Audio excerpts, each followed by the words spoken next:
बिस्मिल्लाहिर्रहमानिर्रहीम। मैं हूँ यासीन चौधरी और आप देख रहे हैं हमारा यूट्यूब चैनल डिस्कवर चकवाल। आज हम अपने इस व्लॉग में चकवाल की एक बहुत अहम चीज़ आपके सामने लाएंगे और ये है पूरी दुनिया में मशहूर और सदियों से चकवाल में निकाला जाने वाला अर्क गुलाब। और इसकी कुछ खसूसियात भी हैं जिसकी वजह से इस अर्क गुलाब को इसकी क्वालिटी को पूरी दुनिया में पसंद किया जाता है। लेकिन इसमें साथ ही तफसील में जाने से पहले मैं ये भी आपको बताता चलूँ कि उसके लिए बुनियादी ज़रूरत ये है कि वो खालस होना चाहिए।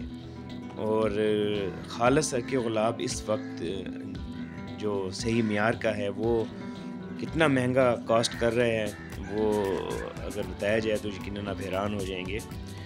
ना उस कीमत पे ख़रीदने वाले लोग शायद बचे हैं और ना ही अमूमी तौर पे लोगों को खालस अर्क गुलाब की पहचान है। अभी जो आपने फूल देखे वो कुछ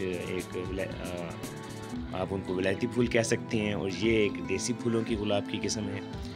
और चकवाल में ही ये चकवाल की आबो हवा में इनकी इनकी आप कह लें खुशबू और इनका जो इनमें से रस है या अर्क है उसकी मिकदार वो हैरान कुन हद तक कमाल की हो जाती है। अभी आप ये देखें, ये इन्हीं फूलों को तोड़ के अर्क गुलाब के लिए अब इनको तैयार किया जा रहा है। और इसमें दो किस्म के फूल आप देख रहे हैं। एक ये विलायती फूल हैं जो अर्क में आमतौर पे कम इस्तेमाल होते हैं, लेकिन साथ जो आप देख रहे हैं वो देसी फूल थे। और ये अब चश्मे हैं कलर कहार के जहाँ पे ये अर्क निकाला जाता है। और चश्मे में अर्क निकालने की आसानी ये होती है कि इससे निकलने वाली भाप को या स्टीम को ज़रूरत होती है मुसलसल ठंडा होने की, और जितना वो अच्छे तरीके से ठंडा होगा उतनी इसकी जो क्वालिटी है वो अच्छी होगी।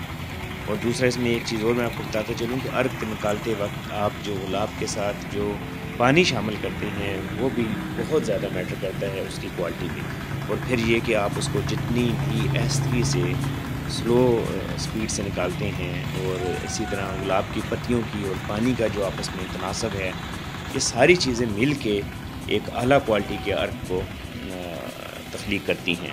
और इसी तरह आपने शायद सुना होगा एक आदशा दो आदशा अर्क गुलाब। तो आदशा से मुराद ये होती है कि आप एक दफ़ा अर्क गुलाब को निकालें और दोबारा नई पत्तियों के साथ जो अर्क गुलाब निकाला गया है उसको पानी में डाल दें।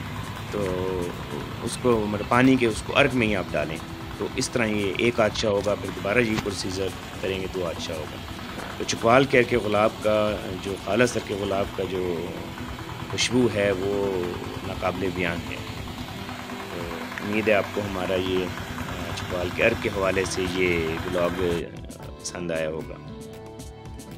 अब साथ ही मैं आपको बताता चलूँ कि आप अर्क गुलाब को थोड़ी सी मेहनत करके खालस अर्क गुलाब हासिल करने के लिए आप घर पे भी निकाल सकते हैं। और ये आप देखें कि एक आम से कुकर के ऊपर जहाँ से उसका एयर डिस्चार्ज होता है वहाँ पर आप एक कोई पाइप लेके एसी वाला पाइप लेके आप एक आम बोतल में लगा दें और उसमें ये डाल के उसको अगर गुलाब के पत्ते और पानी अगर आप आहिस्ता आहिस्ता ये बोतल आप देखें इसमें काफ़ी सारा निकल भी आया है, तो आप 1-2 लीटर बड़ा आला क्वालिटी का अर्क गुलाब हासिल भी कर सकते हैं। हमारा व्लॉग देखने का आपका बहुत शुक्रिया।